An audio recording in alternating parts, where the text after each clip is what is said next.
오늘 하나님의 말씀은 민수기 12장을 통해서 은혜를 받겠습니다. 좀 말씀이 약간 긴데 오늘은 이 말씀을 빠른 속도로 우리 함께 같이 읽겠습니다.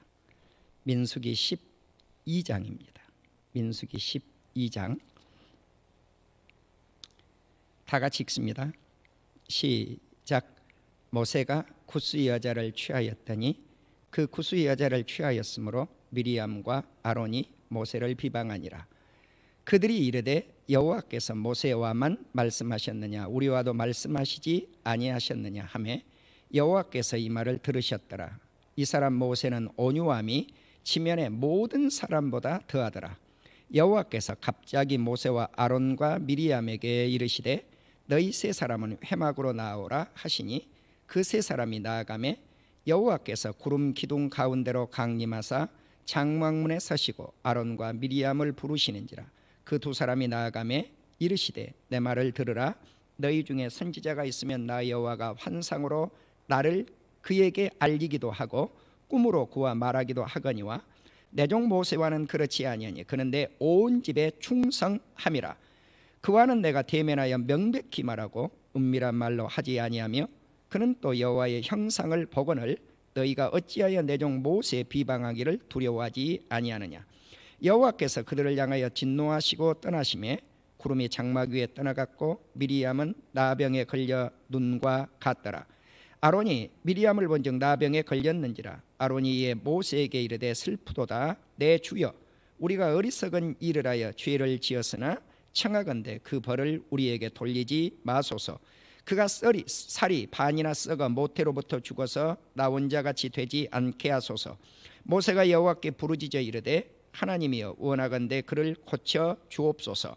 여호와께서 모세에게 이르시되 그의 아버지가 그의 얼굴에 침을 뱉었을지라도 그가 이랫동안 부끄러워하지 않겠느냐. 그런즉 그를 진영 밖에 이랫동안 가두고 그 후에 들어오게 할지니라 하시니 이에 미리암이 진영 밖에 이랫동안 갇혀 있었고 백성은 그를 다시 들어오게 하기까지 행진하지 아니하다가 그 후에 백성이 하레솥을 떠나 바란 광야에 진을 치니라. 아멘.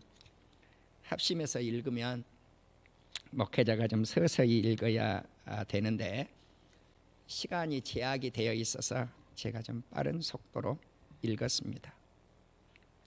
오늘 이 말씀은 모세의 형제 간에 일어난 일입니다. 모세의 누이 미리암과 모세의 형 아론이 모세가 결혼을 하고 그 아내가 죽은 후에 구스 여인을 취했습니다 라고 성경에 이렇게 기록이 되어져 있질 않아요. 그런데 많은 학자들이 그렇게 보고 있습니다. 저도 그렇게 해석을 합니다.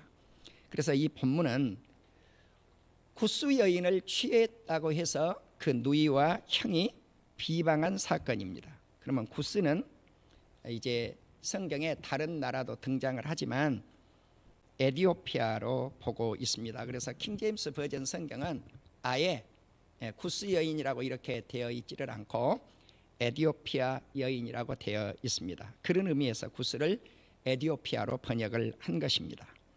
이제 오늘 이 사건은 우리가 모세가 어떤 사람인가, 사람이 보는 입장과 하나님께서 보시는 입장이 다르더라는 것입니다.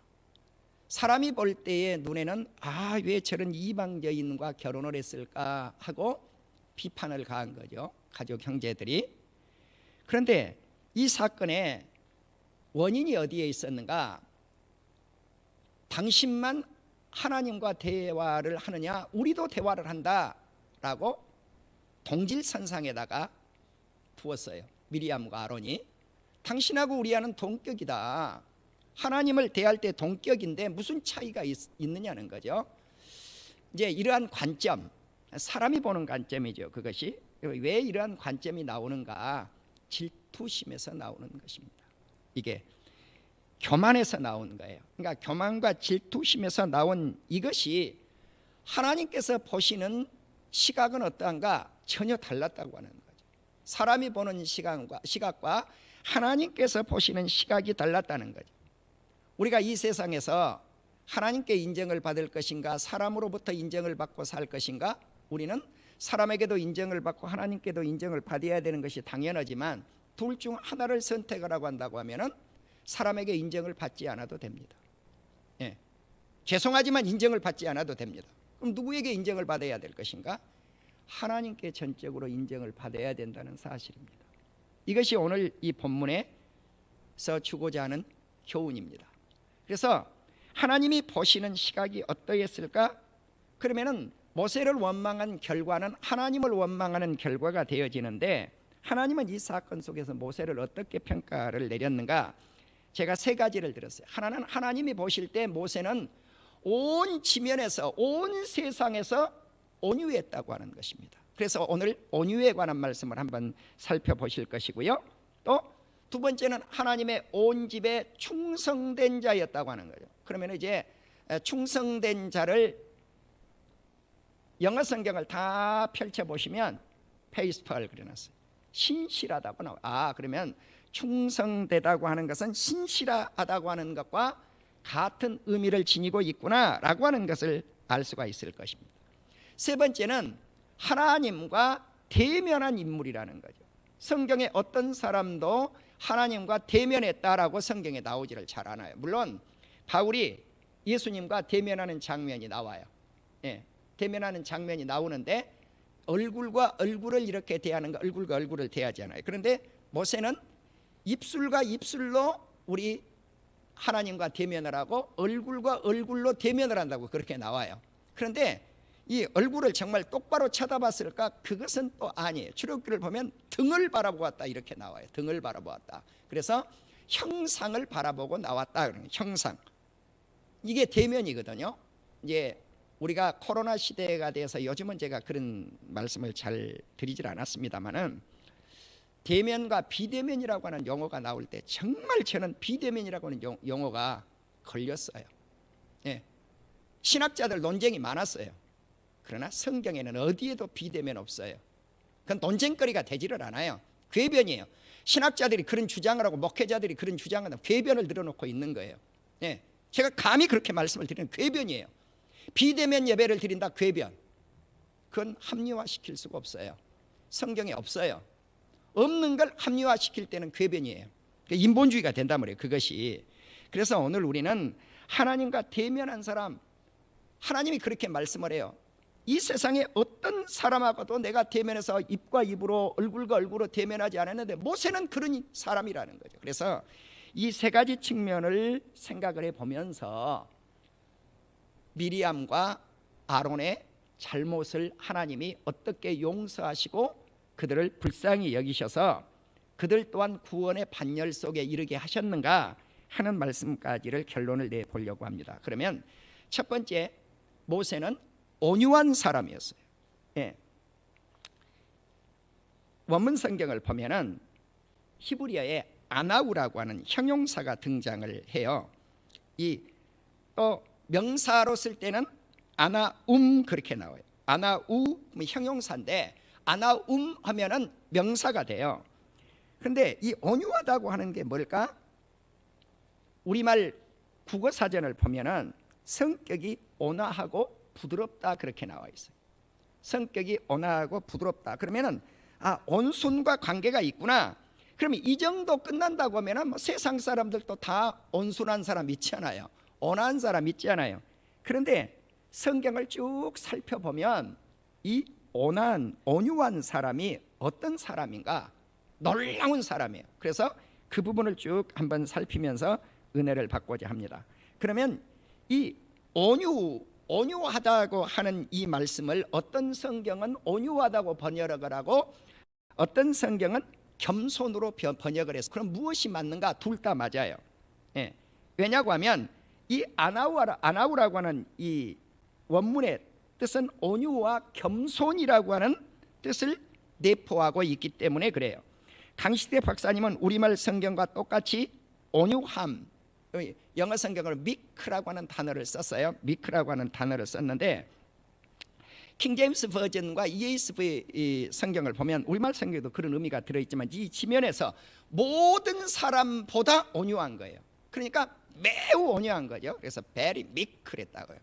그런데 이제 이 말씀을 very humble, 매우 겸손합니다, 이렇게 겸손으로 번역을 해서 이게 틀린 게 아니라고 그랬어요. 겸손도 똑같은 의미예요. 왜냐? 아나우 뜻이 두 의미를 지니고 있기 때문에 그래요.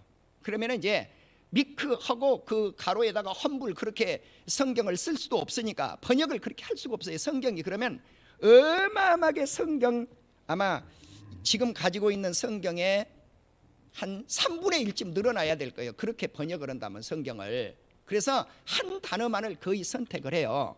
그러니까 제가 항상 우리 성도님들에게 성경을 어떤 성경이 최고로 좋은 성경입니다, 그렇게 말씀하면 그건 잘못됐다는 거죠. 그래서 요즘 제가 킹제임스 버전을 비판하는 거 아니에요. 정말 킹제임스 버전 성경은 좋은 성경이에요. 그런데 오늘 한국 사회 일부 교회들이 킹제임스만 성경입니다 이렇게 주장을, 내가 요즘 굉장히 이 말을 많이 썼어요. 왜? 그렇게 하면 안 된다는 거예요. 아무리 좋은 성경이라도. 왜? 킹제임스 성경은 우리말하고 똑같이 매우 온유하다고 번역을 했지만 NIV 성경이 그러면 잘못됐냐는 거예요. 매우 겸손하다고, 뉴 아메리칸 스탠다드 바이블이 매우 겸손하다고 이렇게 번역을 했는데 이게 잘못됐냐? NLT 성경이 매우 겸손하다고 번역을 했는데 이게 잘못됐냐는 거예요. 아니에요. 다 옳다는 거죠. 그래서 두 가지 뜻 의미를 알아야 된다. 그래서 그렇다면 모세는 매우 온유하고 겸손한 사람이구나, 이걸 알 수가 있잖아요. 한 단어를 더 우리가 배울 수 있잖아요. 이거 배워야 된다는 거죠. 자, 그래서 이제 시편 69편 32절을 보면 여기에 곤고한 자라고 나와 있어요. 곤고한 자. 그런데 이 곤고한 자의 원뜻이 뭐냐? 아나임이에요. 아나임. 그러면 곤고하다고 하는 게 이게 뭘까? 예수 그리스도께서 말씀하신 말씀이 이 의미에서 나올 수가 있다는 거죠.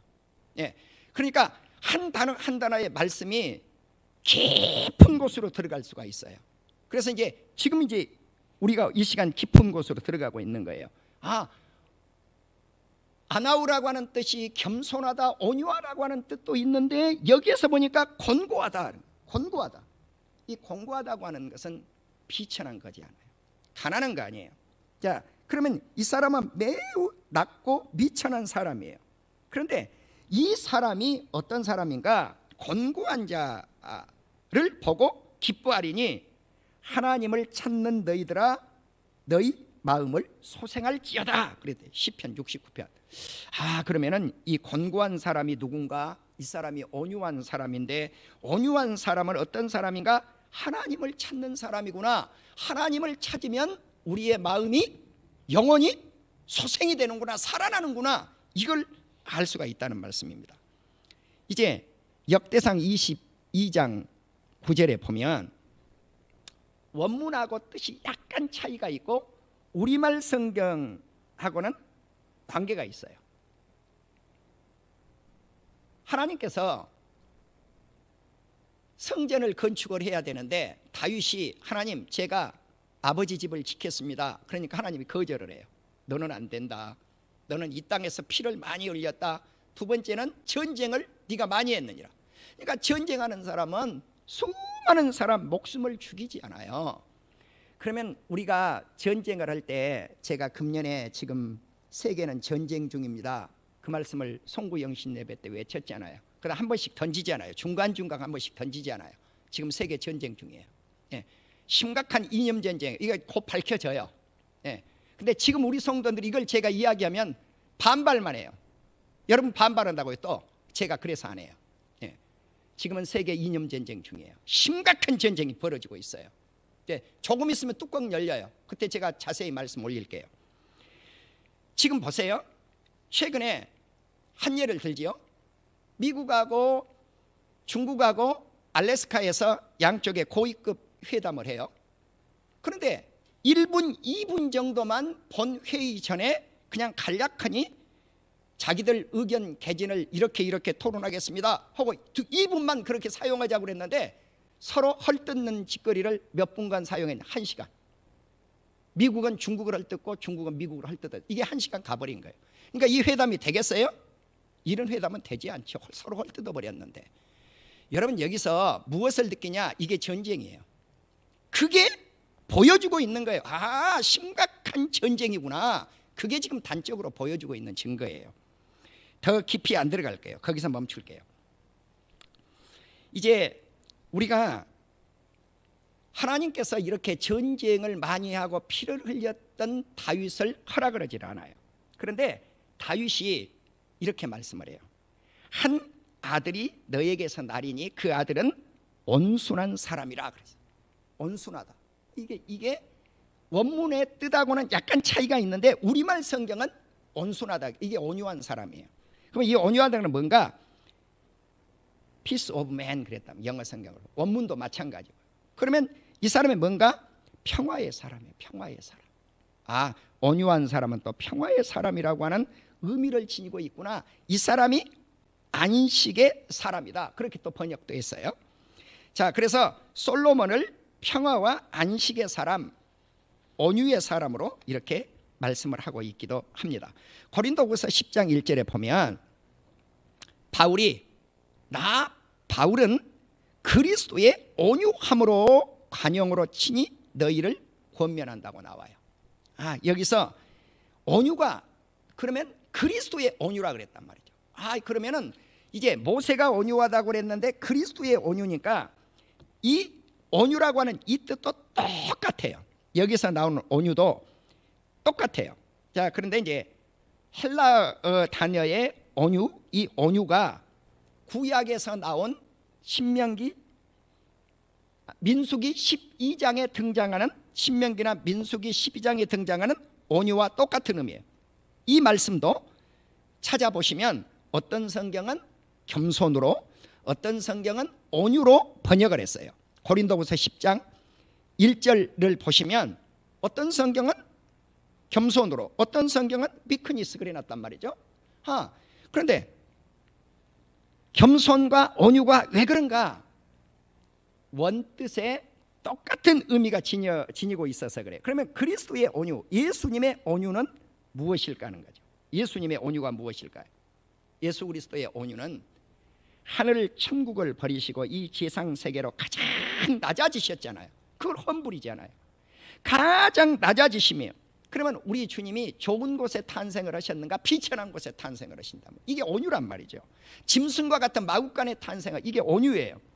그다음에 우리 주님이 예수 그리스도의 사랑을 어디에다가 표현해주시는가? 십자가예요. 이게 가장 낮아지시며, 이게 험불이라고요. 겸손이라고요.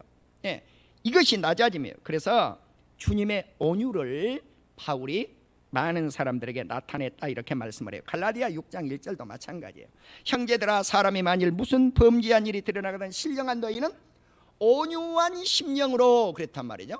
이 온유한 심령이 뭔가 똑같은 거란 말이에요. 이게 겸손한 성령, 겸손한 성령, 온유한 성령, 그렇게 그런 마음을 가지고 네 자신도 살펴보고 너도 시험을 받을까 두려워하라 그렇게 말씀을 했어요. 고린도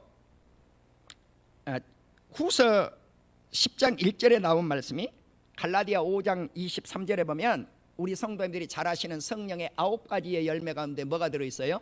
온유가 들어있어요. 그 온유의 뜻도 똑같아요. 에베소서 4장 1절에 보면 주 안에서 갇힌 사도 바울이 너희를 권하노니 너희가 부르심을 받은 일에 합당하게 행하라. 모든 겸손과 온유로 하고, 여기는 겸손과 온유를 같이 묶어놨어요. 그래서 이렇게 겸손과 온유는 짝짝꿍이구나 하는 것을 알 수가 있어요. 골로새서 3장 12절도 마찬가지요. 겸손과 온유함으로 오래 참음으로 옷을 입어라. 그러니까 우리가 어떤 옷을 입을 것인가? 겸손의 옷을 입고 온유의 옷을 입고 살라고 이렇게 말씀을 해요. 그 다음에 이제 마태복음 5장 5절로 오면은 이제 더 깊어져요. 말씀이 어떻게 깊어지는가? 온유한 자는 복이 있나니 그들이 땅을 기업으로 받을 것이며. 자, 온유한 사람, 그 원뜻은 똑같아요. 겸손한 사람, 온유한 사람, 이 사람이 땅 땅을 차지하는데, 이 사람이 복을 받고 땅을 차지하는데 이제 잘못 해석해 보면 이 땅 부동산을 받을 것이다 이렇게 하고 끝나버리면 안 돼요. 그런 의미도 전혀 없는 건 아니에요. 그건 약간 있어요, 이 땅에 있는 동안. 그러나 이 땅은 어떤 땅인가? 시편 오늘 37편을 제가 묵상 기도 때 읽었어요. 예. 그러면 시편 37편을 보시면 어떤 사람이 땅을 차지할 것인가 라고 기록이 되어 있는데, 거기에 맨 첫 번째 나오는 말씀이 온유한 사람이 땅을 차지한다고 나와요. 두 번째는 주께 복을 받은 사람이 땅을 차지한다고 나와요. 세 번째는 의인이 땅을 차지한다고 나와요. 네 번째는 여호와를 바라고 하나님의 말씀의 도를 지키는 사람이 땅을 차지한다고 나와요. 그러면 이 땅이 그냥 땅인가? 그렇게 돼 있잖아요. Inherited land 그래놨어요. Inherited, 뭔가 상속받을 땅이에요. 상속받을 땅. 물론 이 세상 땅도 아버지가 죽으면 아들에게 상속으로 물려주죠. 그러니까 그런 땅이라고 생각할 수도 있는데 그 땅이 아니에요. 우리가 받을 상속은 어떤 땅이에요? 영원한 천국의 땅이에요. 할렐루야. 그 땅을 말해요. 새하늘과 새 땅, 계시록에 등장하는 새하늘과 새 땅, 이 땅을 의미해요. 그러니까 우리는 영원한 하늘의 천국을 받는 사람이 어떤 사람인가? 온유한 사람이 받는, 온유한 사람. 이 사람이 복을 받는데 그 하늘의 기업, 영원히 상속할 수 있는 기업의 땅을 받아요. 그래서 참 놀라운 거죠. 그러면 이 말씀은 시편 37편 11절 말씀과 밀접한 관계가 있어요. 구약에서의 온유한 자는 곤궁, 슬픔 속에서 겸손하여 하나님의 도움을 받은 사람을 온유한 자라고 묘사를 했단 말이죠. 그러니까 온유하다고 하는 것은 곤고한 자, 곤고한 자가 그 안에 포함이 되어 있다는 거죠. 겸손한 자만이, 온유한 자만이 포함이 되어 있는 게 아니라 곤궁한 자도 거기에 포함이 되어 있는데, 하나님을 의지하고 하나님께 도움을 청하고 이 사람이 천국을 상속으로 받을 것인데, 그 온유를 예수님이 말씀하고 있다는 거죠. 시편 40편 17절에 보면 나는 가난하고 궁핍하오나 주께서는 나를 생각하시오니 주는 나의 도움이시오 나를 건지시니시오 나의 하나님이시니 지체하지 마옵소서. 이 말씀이에요. 이 말씀. 내가 가난해서 궁핍해요. 여러분, 그러니까 우리가 이 세상에서 먹거리가 좀 있고 그 다음에 부자로 사는 이런 사람들을 보면요, 하나님이 없어요. 예수님이 없어요. 그러면 예수님이 없는데 그 사람이 가난한 사람에게 나누어 준 척하고 쌀 몇 마를 사서 나누어 줬다고 해서 그 사람이 온유한 사람이고 겸손한 사람이가 너 아니에요. 죄송하지만 아니에요. 예. 예수님 없이 온유하다라고 하는 것을 붙일 수가 없다는 거예요. 그 말씀이에요. 그래서 우리 하나님은 누구의 기도 소리를 들으시는가? 온유한 자, 겸손한 자의 기도를 들으신다는 거예요. 시편 17절에 보면 겸손한 자의 소원을 들으셨다고 그래요. 누가? 우리 하나님. 그래서 겸손한 자의 기도를 기울이시며 들으신다고 말씀을 하고 있습니다. 자, 이 말씀을 끝부분에 잠깐 한 번 더 언급을 할게요. 그래서 이제 미리암은, 아론은 이 사실을 몰랐다는 거예요. 모세가 이렇게 온유한 사람임에도 불구하고 착각한 거예요. 그래서 모세를 향해서 원망을 했다고 하는 사실입니다. 이제 두 번째, 충성한 모세를 생각해 보려고 해요. 충성한다고 하는 게 뭔가? 아까 말씀을 드렸죠. 페이스펄, 신실하다. 예, 신실한 사람을 충성이라고 하는 단어를 썼어요. 하나님이 모세와 아론과 미리암 세 사람을 나에게 나오라고 그래요. 그러니까 이들이 회막문으로 불러냈는데, 그때 하늘의 구름 가운데로부터 예수님이 강림을 하셔서 딱 땅에 내려오시더니, 임재를 딱 하시더니 세 사람 불러놓고 두 사람만 나오라고 그래요. 누구 나오라 그랬겠어요? 죄를 짓고 범죄한 아론과 미리암을 불러내요, 하나님이. 그래서 하나님이 이렇게 말씀을 합니다. 너희 중에 선지자가 있다고 하면 나 여호와는 환상으로 그들에게 알려준다. 때로는 꿈으로 알려준다. 그러니까 환상과 꿈도 소중한 거죠. 비전과 드림이라고 하는 이런 환상과 꿈이 소중한데 그것으로 알려주는데, 모세는 그렇게 하지 않는다는 거예요. 내가 입술로 입술을 대하두고서 말씀을 전하고 얼굴과 얼굴을 대하면서 모세에게는 전해준다는 거죠. 그래서 모세는 내 온 집에 충성된 사람이다, 신실된 하나님의 사람이다, 나의 종이다, 이렇게 말씀을 해요. 우리는 먼저 모세처럼 큰 일을 맡았든지 적거나 작은 일을 맡았든지 하나님 나라에 충성스러운 일꾼들이 되시기를 주님의 이름으로 축원합니다. 우리는 충성스러운 일습니다. 큰 일을 맡았든지 작은 일을 맡았든지. 그러니까 성경에서 나타나는 모든 주의 대권 주자들, 주의 종들을 원망했던 인물들을 보세요. 월권에서 원망을 해요. 월권이에요. 월권. 그래서 제가 항상 죄송하지만 우리 장로님들, 성도님들을 향해서 내가 강하게 외친 게 있어요. 내 성격이 그러잖아요. 우리 성도들 아시잖아요. 독선적인 것처럼 보이잖아요. 예. 때로는 강하게 이야기한단 말이에요. 왜 그런가? 그것이 천국 가서 우리 성도들에게 복이기 때문에 그래요. 예. 근데 그것을 적당히 타협하고 목사가 넘어가 버리면 우리 성도들을 망하는 길로 들어가게 한단 말이죠. 예. 그래서 그건 아니라는 거예요. 그것은. 그래서 성경에서 월권을 해서 다 원망이 나왔어요. 성경을 읽으면 월권, 내 자리가 위치가 아닌데 저 사람이 위치에 있어야 될 저 일을 내가 넘다 보니까 원망을 해버리는 거예요. 그러니까 여기서 아론과 미리암이 자기의 위치에서 모세를 바라보았으면 제대로 모세를 바라보는, 너하고 나하고 똑같은데 무슨 소리야, 이렇게 하니까 원망의 소리가 나왔다는 거죠.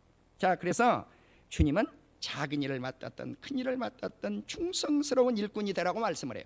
누가복음 19장에 보면 열 문화의 비유를 예수님이 말씀을 하죠. 그래서 그들에게 이렇게 문화를 나눠주지 않아요. 나눠주는데 5문화를 나눠줬더니 5문화를 남긴 이 사람 10문화가 됐단 말이에요. 그래서 너는 10고을 차지할 권세를 받으라. 예, 그때 지극히 작은 것에 충성된 자라고 말씀을 해요. 실은 이 사람 받아가지고 5문화를 남겼으니까 어마어마하게 남긴 건데 지극히 작은 것이라고 묘사를 해버린단 말이죠. 죄송하지만 오늘날 대형교회를 섬기면서 뭐 수십만 명을 내가 성도들을 전도를 해서 인도를 했다, 뭐 전도한 것도 아니죠 실은. 예, 인도를 해서 그만큼 많은 성도들을 모시고 사니까 대단히 어마어마한 일을 했다. 그러나 주님은 그렇게 하늘나라 가면 그렇게 이야기를 하잖아요. 뭐라고 답을 하겠어요? 그분이 끝까지 예수님을 잘 믿고 끝까지 순종해서 천국을 갔다고 했을 때 네가 지극히 작은 일에 충성했다 그런 거예요.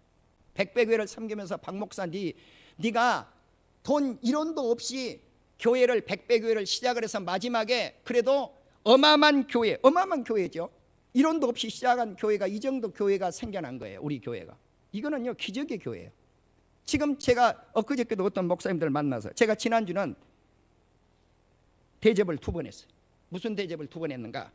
우리 목회자들을 대접을 1번 했어요. 누구 이름으로? 우리 성도님들 이름으로. 제가 교회 이름으로 잘 목회자들 대접 안 해요. 근데 가만히 생각해, 그게 아니에요. 그래서 우리 성도님들 이름으로 내가 대접을 1번 해야 되겠다. 대접 1번 한 거예요. 또 우리 교회 어떤 장로님이 오셨어요. 옛날 우리 교회 빙축렬을 했던 장로님이 오셨어요. 그분이 대접하려고 해요. 이번에는 우리 교회에서 대접을 하겠습니다. 예, 그래서 대접을 했어요. 그러면서 뭐라고 대접을 했느냐? 우리 교회 부자입니다. 우리 성도들 한번 따라합시다. 우리 교회는 부자입니다. 갑부입니다. 거부입니다. 거부예요. 지금 별내에서 우리 교회처럼 빚 없는 교회가 없어요. 거부교회예요. 그러니까 입술을 잘 놀려야 돼요 우리가. 예. 그런데 우리가 가난하다, 없다 하면 없어져 버려요 그 교회. 근데 부자입니다 그래야 돼요. 거부입니다 그래야 돼요. 거기 곁에 어떤 한 목사님이 있어요. 여기도 거부 목사님 있네요. 내가 그랬어요. 왜? 그 교회도 빚이 그렇게 많지를 않아요. 예. 그래서 우리가 하나님 앞에 쓰는 용어가 굉장히 중요하다는. 그런데 박청섭이라고 하는 사람이 하나님 앞에 갔을 때, 야, 너 내가 1원도 안 줬는데 어마어마한 교회를 섬기고 왔구나. 예? 네가 그렇게 성도들을 모시면서, 그 적은 인원을 모시면서 그렇게 거대한 교회를 지었으니까 큰 일을 했다. 주님이 그럴 것 같은데 아니에요. 주님이 뭐라고 그런가? 지극히 작은 일 했다는 거예요. 지극히 작은 일. 예, 이것이 충성이라는 거죠. 사람이 마땅히 우리를 그리스도의 일꾼이요 하나님의 비밀을 맡은 자로 여길지어다. 그리고 맡은 자들에게는 구할 것은 무엇인가? 충성이라. 그러니까 예, 충성이 뭔가? 신실함이라. 고린도전서 4장 1, 2절 말씀이에요. 그렇기 때문에 우리는 민수기 14장 14절에서 하나님께서 이제 이 백성 중에 계심을 그들도 들었다는 거죠. 곧 주 여호와께서 대면하여 보이시며, 그러면 이제 충성된 모세를 하나님이 어떻게 만났는가? 대면에서 만났다는 거예요. 대면에서. 자, 다른 사람은 다른 선지자가 있어도 환상으로 보여주고 꿈으로 보여주는데, 모세는 특별해서 입과 입으로 대면에서, 이걸 입과 입이라고 그랬어요. 그러니까 우리말 성경을 보면 그 원뜻이 안 드러나요. 이 본문에서도 대면했다고 하면 얼굴면자이잖아요. 근데 얼굴면자가 아니에요. 민수기 지금 우리가 읽었던 12장에 나타난 이 말씀은요, 입술과 입술이에요. 네, 입술과 입술. 그런데 또 다른 성경에 이제 신명기에서 등장을 할 때는 얼굴과 얼굴로 나와요. 마찬가지죠. 뭐 입술도 얼굴에 들어 있으니까. 그러나 구체화 시켜놨다는 거죠. 그래서 모세는 특별하다, 그렇게 하나님이 말씀을 하고 있다는 것이죠. 그래서 신명기 5장 1절 이하를 쭉 읽으시면 이제 하나님이 이스라엘 백성들과 대면을 해서 말씀을 하는데, 그때 무엇을 주었는가? 십계명을 준 거예요. 십계명을. 그러니까 십계명을 그들이 받을 때 하나님께서 구름 사이에서 임재하셔서 애굽에서 인도해 낸 이 백성들을 향해서 너희가 내 말씀을 들을 때 어떻게 들을 것인가? 대면에서 들으라는 거예요. 대면에서. 그래서 1계명부터 10계명까지를 준 것입니다. 자, 신명기 34장 10절도 마찬가지예요. 이제 모세가 죽었잖아요. 모세가 죽으면서 후계자를 한 사람 세워요. 우리가 잘 알고 계신데 어떤 후계자를 세웠어요? 여호수아를 후계자로 세워요. 그때 하나님이 모세에게 하신 말씀이에요. 모세가 죽은 후에 이스라엘의 모세와 같은 선지자가 일어나지 못하였으니 모세는 여호와께서 대면하여 아시던 자요. 자, 모세와 같은 선지자가 일어나지 않았는데 하나님께서 모세 너는 나와 대면에서 대화를 나눴던 그런 인물이다. 그러니까 이런 선지자가 일어나지 않았다는 거예요. 여호와께서 그를 애굽 땅에 보내사 바로 앞에 모든 신하들 앞에 그의 온 땅에, 애굽의 온 땅에 모세를 어떤 사람으로 하나님께서 세웠는가? 이적, 기사를 행하시고 권능을 행하시고 위엄을 행하시고. 위엄을 이제 어떤 영어 성경은 awesome이라고 하는 단어를 썼어요. 그럼 이 awesome이라고 하는 단어가 뭐예요? 어마어마하다는 거예요. 어마어마하다는 거예요. 그래서 어마어마한 일을 행하게 했던 인물이 누군가? 모세예요. 예. 그러니까 이런 모세는 특별했다는 거죠. 이처럼 우리는 모세를 이제 장래에 하나님의 집에 온전히 충성했던 인물로, 하나님과 대면했던 인물로 차별화시켰다는 거죠. 그래서 히브리서 저자가 모세를 나타낼 때 뭐라고 했는가? 모세는 온 집에서 종으로서, 누구의 종인가? 하나님의 종으로서 신실하였다. 자, 여기 이제 나오죠. 구약의 똑같은 말씀을 민수기서에서는 뭐라고 그랬어요? 충성이라고 하는 단어를 썼는데, 그러면 이 말씀을 충성이라고 그대로 신약에서 번역을 해야 됐는데 신약에서 신실하다고 번역을 했다는 거예요. 예, 그래서 충성과 신실은 같은 단어라는 거예요. 예, 이해가 되시죠, 우리 성도님들? 히브리서 3장 5절이에요. 그래서 민수기서에서는 모세를 충성된 자로, 히브리서에서는 신실될 자로 번역을 하였습니다. 서문학교의 성도들에게 주님은 죽도록 충성하라, 충성하면 생명의 면류관을 너희에게 주리라. 자, 너희들이 신실하게 살아라는 거죠. 신실하게 살면 마지막 날 주님 앞에 섰을 때 생명의 관을 너희에게 주리라. 우리말 성경은 그렇게 지금 번역이 됐죠. 옛날 성경을 보면 생명의 면류관을 주리라 그래서. 그런데 생명의 관을 주리라 그러니까 꼭 무슨 괴짝 준다고 하는 느낌이 든단 말이죠. 그러지 않아요, 지금 성경을 읽으면. 그래서 이 번역은 면류관으로 해놓으면 더 좋을 것 같다. 예, 그런 느낌이 들어요. 그래서 이제 비판을 많이 하죠, 이 구절도. 그러나 비판만 할 게 아니고요, 원문을 보면 면류라고 하는 이 단어가 없어요. 그래서 신약 성경에서 번역할 때 생명의 관을 너에게 주리라 그렇게 해서, 그러니까 이해를 하시면 된다는 거죠. 이해를 하시고 거기다가 면류관을 첨부하면 이 단어를 쓰면 더 좋겠다, 그렇게 이해하시면 성경이 폭넓게 이해할 수가 있다는 거죠. 그래서 지금 우리가 가지고 있는 성경이 마치 그냥 쓰레기처럼 이렇게 여기지는 말라는 거죠. 예, 이유가 있어서 그런 번역들이 나온 것이니까 깊게 이렇게 원문을 살펴보면 답이 나와요. 그래서 우리가 신실된 성도님들에게 주님이 생명의 면류관을 주겠다고 했는데 이 면류관이 우리의 것이 될 수 있기를 주님의 이름으로 축원합니다. 그래서 하나님은 눈과 눈으로, 얼굴과 얼굴로, 그리고 하나님의 형상, 형체를 보면서 말했던 인물이 모세였다고 하는 사실입니다. 자, 여기서 얼굴과 얼굴을 맞대고 하나님을 보았으나 생명을 보존할 수 있었다. 창세기 32장 31절이에요. 이 야곱이에요. 야곱이 약복강 나루터를 이렇게 이제 건너야 되는데 그때 하나님과 뭐예요? 밤새껏 씨름을 했다고 그랬잖아요. 이거를 씨름을 단어를 이제 다르게 해서 그래서 기도했다. 그래서 하나님이 어떻게 씨름을 해서 하나님을 이겨먹였겠어요? 야곱이 마치 애들 비유를 하지 않아요. 우리가 어린 아이하고 어른하고 씨름하면 누가 져요? 100% 누가 져요? 어른이 져요. 우리 집에서 씨름했다가 이겼다는 난리 났어요. 우리 손자 다 울어버리더라고요. 근데 내가 막 한번 꺾어버리니까 울어버려요. 아, 이거 안 되겠더라니까요. 그래서 다시 하자고 이제 져야죠. 이제 그러면 울음이 그치잖아요. 져야 그쳐요. 우리 하나님이 그 심사를 다 하신 거예요. 양보하신 거죠. 우리 하나님이 그때 이제 뭐라고 할까? 얼굴과 얼굴을 맞대고 하나님을 보았으나 생명을 보존할 수 있었습니다. 지난주 말씀드렸던 라푸시 라고 하는 이 생명을 보존할 수가 있었어요. 자, 이제 마지막, 그러면 하나님이 이렇게 모세를 특별한 종으로, 온유한 종으로, 충성스럽게 신실된 종으로 하나님과 입술과 입술을 맞대고 얼굴과 얼굴을 맞대고 그리고 하나님의 형상과 형체를 맞대고 대화를 할 수 있는 사이, 그래서 다른 종들하고 특별히 차별화시켜서 하나님의 온 집에 신실된 사환으로, 종으로 쓸 수 있는 이런 인물이 모세였다고. 하나님께서 보시는 모세를 바라보는 시각이 전혀 달랐다는 거예요. 그래서 이제 하나님은 누구에게 형벌을 내릴 수밖에 없었는가? 이런 모세를 원망했던 미리암과 아론에게 형벌을 내릴 수밖에 없었는데 특별히 둘 중에 한 사람을 본보기를 보였죠. 누굽니까? 미리암이에요.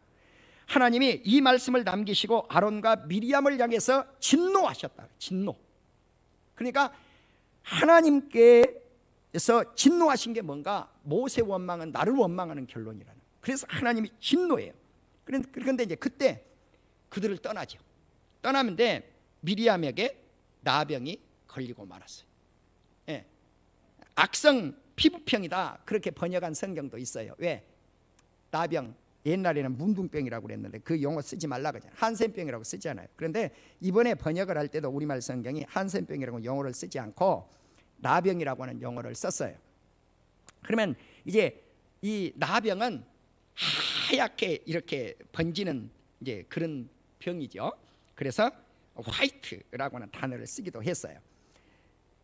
그러면 아론은 모세에게 어리석은 일을 향해서 죄를 지었다고 고백을 해요. 우리가 어리석은 일을 행해서, 그 말은 어리석은 일이 뭔가? 당신에게 원망한 것은 어리석은 일을 행했습니다. 죄를 지었습니다. 그러나 우리에게 벌을 내리지 마십시오. 예, 어떤 성경을 보면 벌을 우리에게 두지 마십시오 그랬어요. 예, 모세는 하나님께 이때 부르짖었어요. 자, 여기서 이제 아론은 용서를 구했고 모세는 하나님을 향해서 울부짖는 기도를 해요. 어떻게 울부짖는가? 원하건대 청하건대 그를 고쳐주시옵소서. 그런데 하나님이 이 기도를 어떻게 그러면 받으셔서 처리하시는가? 하나님이 이렇게 말씀을 해요. 그들을 진영 밖에 가둬두어라. 예. 진영 밖에 가둬두어라. 이 말씀을 하나님이 말씀할 때 구체적으로 이렇게 이야기합니다. 그의 아버지가 그의 얼굴에 침을 뱉었을지라도 그가 이랫동안 부끄러워하지 않겠느냐? 침 뱉은 사람도 일주일 동안은 부끄러워서 벌을 내려야 되는데 모세에게 원망하고 나를 향해서 원망한 이 죄값을 그대로 둘 수는 없지 않느냐? 그러니까 진 밖으로 내쫓아라. 그래서 진 밖에 일주일 동안 머물러 있다가 돌아온 후에 이제 하나님께서 진을 옮기게 했어요. 진이라고 하는 게 뭐예요? 회중이 머물러 있었던 장소지요. 그 진영이죠. 근데 공동체예요. 이스라엘은 공동체인데 언제든지 공동체가 이 죄, 두 사람의 죄로 말미암아 일주일 동안 행진을 못하도록 가로막아 버린 거예요. 그러니까 하나님이 활동을 할 수 없도록 정지시켜 버린 거죠. 그래서 활동 정지가 일주일 동안 된 후에 진 밖으로 내쫓았다가 다시 용서를 해서 그들이 돌아온 후에 이제 하레솥을 떠나 야영지를 바란 광야로 옮겼습니다. 그러니까 행진이 일주일 동안 머물러 있다가 다시 진행을 한 거죠. 여기서 보면 하나님은 그들을 용서하셨다는 것입니다. 불쌍히 여기신 거예요.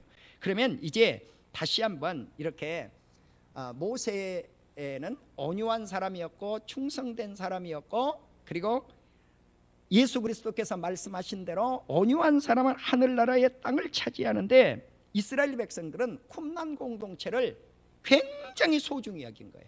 그럼 아까 말씀드렸잖아요. 온유한 사람이 땅을 차지하는데 이 땅의 부동산으로만 끝나버리지 말라는 거죠. 그것도 거기에 포함이 돼요. 아닌 건 아니에요. 일부가 포함이 되는데 이 땅에서 죽을 때 그 땅이 뭐냐는 거죠. 그 땅은 이 땅을 의미한 게 아니에요. 하늘나라의 상속권이라는 거예요. 이 영원한 상속권, 이 땅. 그래서 이스라엘 백성들이 쿰난 공동체의 땅은 이 땅이 아니었어요. 세상 땅이 아니에요. 하늘나라의 천국의 땅이, 하늘나라의 기업을 의미했단 말이에요. 이것을 그래서 이스라엘 백성들은 소중히 여겼고 메시아의 임재를 소중히 여겼어요. 메시아의 임재가 누구? 예수 그리스도에 나타나십니다. 그러니까 우리가 예수 그리스도를 통해서만 이 온유한 사람이 하늘나라의 천국을 차지하게 될 줄로 믿습니다. 그래서 계시록 21장 1절에 새 하늘과 새 땅, 이 땅에 우리가 들어가야 되고, 베드로후서 3장 13절에 우리는 그 약속대로 의가 있는 곳에 새 하늘과 새 땅을 바라보겠습니다. 의가 있는 곳에. 그러면 이 의가 뭔가? righteousness, 정의예요. 정의, 공의가 있는 곳에. 그래서 이 의로움이 있는 곳이 어딘가? 천국이라는 거죠. 그래서 우리는 이 천국에서 의와 함께 더불어서 그곳을 거처로 삼고 사는 우리 온 성도님들이 되실 수 있기를 주님의 이름으로 축원합니다. 기도하십시다.